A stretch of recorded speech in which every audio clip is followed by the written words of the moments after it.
শরীয়তপুরের ডামুড্যা উপজেলার ইসলামপুর ইউনিয়নের 40টি দরিদ্র পরিবারের মাঝে 1 মাসের খাদ্য সামগ্রী বিতরণ করা হয়েছে। শনিবার সকাল 10টায় ইসলামপুর ইউনিয়নের কুতুবপুর সরকারি প্রাথমিক বিদ্যালয় প্রাঙ্গণে ইতালি প্রবাসী ফারুক ব্যাপারীর সৌজন্যে এসব খাদ্য সামগ্রী প্রদান করা হয়।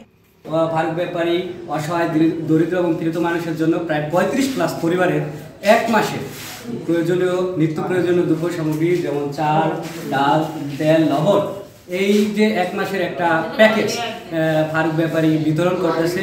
1 মাসের খাদ্য প্যাকেজে ছিল 1 বস্তা চাল, 5 কেজি তেল, 2 কেজি মসুর ডাল ও 2 কেজি লবণ।